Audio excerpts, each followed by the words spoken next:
Hey guys, welcome back to my YouTube channel Wicket. And what a performance from India, beating England by 157 runs in the fourth test match to take a 2-1 lead. The self-belief, confidence and never give up attitude of Team India made this victory even sweeter. It was a match that had it all, and I know I just said it after the Lord's Test match too, but it seems just to happen again and again. Shardl Thakur saved India from what could have been a very low total before Ollie Pope led the way for England, getting them a lead of 99.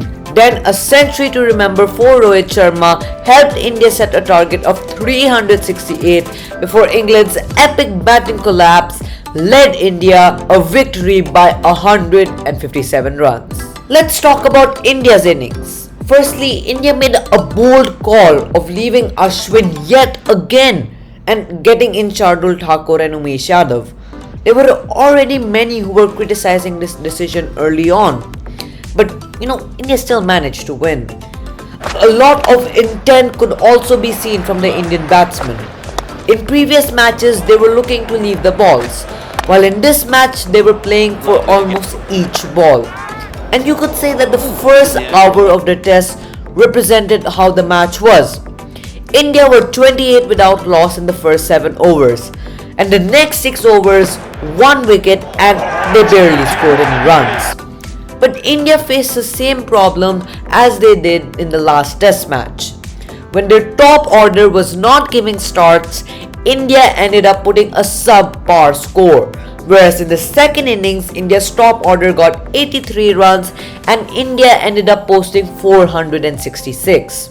Virat Kohli once again got a 50. He is looking in fabulous form, but it's just a period in his life where he is being punished for the slightest of mistakes. He played beautifully for his 50 and then just edged the ball to the keeper. Rishabh Pant tried to be aggressive in the first innings and got out quickly. But in the second innings, he played based on the game situation and made a 50. A question for India is also, are they backing their batsmen based on their reputation? For example, Rahane has scored less runs in the entire series as compared to Thakur's 117 runs in this match only. For England, Chris Woakes on his comeback in the test match got 4 crucial wickets, and he is someone I think, if there's a trading system in cricket just like in soccer, India would definitely want him. Because he is a fast bowling all-rounder which India has struggled to find until Shardul Thakur of course, but he is yet to prove that he can consistently deliver. Oh yeah, Jarvo came again. He first fielded for India, then batted for India, now he even bowled for India. But this time he was arrested by the police. And even though it is funny, it's something which is risky too, because he even bumped into Bairstow and plus it wastes a lot of time. India ended up posting only 191 runs. England on the other hand will be really happy that even after Joe Root scored only 21 runs, they still managed to score 290 runs thanks to Ollie Pope's 80 runs and Chris Woakes' quick-fire 50, which gave England a lead of 99 runs. India's bowlers didn't bowl too well in the first innings. They gave wit to the England's batsmen, and except Jadeja, all their bowlers' economy rate was above 3. When England got all out on the second day with India coming back to bat again for the last hour of the day, many people including me thought the match would end by the end of the 4th day, but it was not to be like that. Rohit's maiden overseas century set the platform for India. The second wicket partnership of 150 runs between Kohli and Pujara really boosted the confidence in the Indians and derailed the England bowlers. Almost every Indian batsman contributed in the second innings.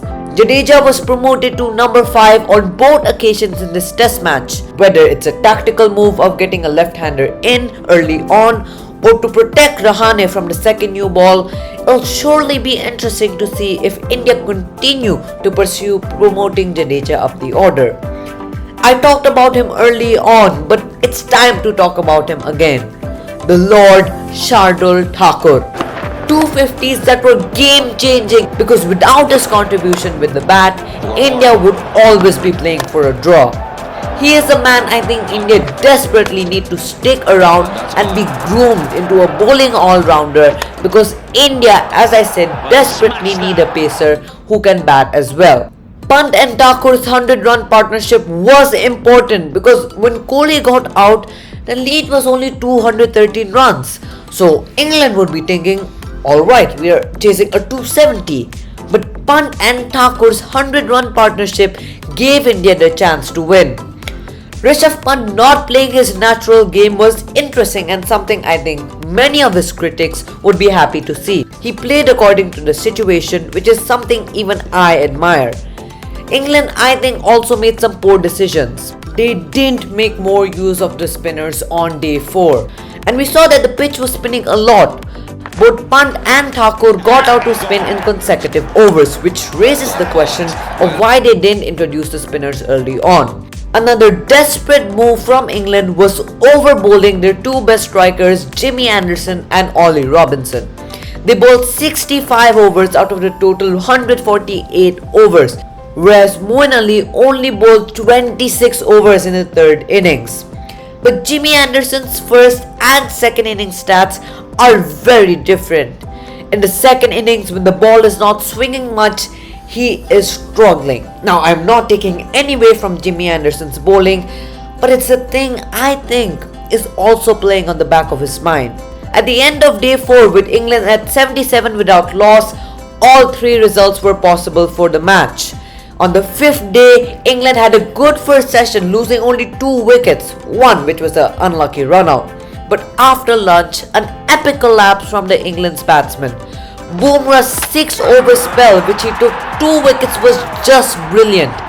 Even Virat Kohli said in the post-match conference that it was game-changing for India and it was one of the top 3 bowling performances he has seen. 4 wickets for 6 runs, the match was then set for India to win. Jadeja also bowled really well, using the rough and footmarks created by the fast bowlers. By continuing to bowl into the rough, one side of the ball became rough, scruffy and heavy. This helped Indian fast bowlers on day 5 with reverse swing and late movement of the ball. That's why all the pacers were bowling middle and leg stump line with 2 short mid wickets. Such was the movement of the old ball that even Kohli delayed taking the new ball. Some fun facts based on this match.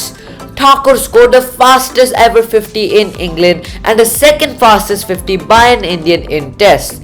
Bumrah became the fastest Indian to complete 100 Test wickets in 24 matches.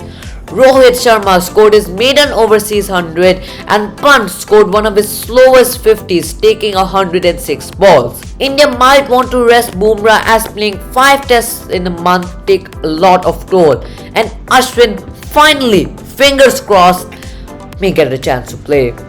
Pujara has a twisted ankle and Rahane has not been contributing much. There is a possibility of both Mayank and Surya Kumar playing the next match. Before we end, I just bought Alexa and I told her to play Bumrah, but she said Bumrah's unplayable. So that's it for today. Thanks for watching. Please like the video, share it and subscribe to the channel if you haven't. Tata and adios.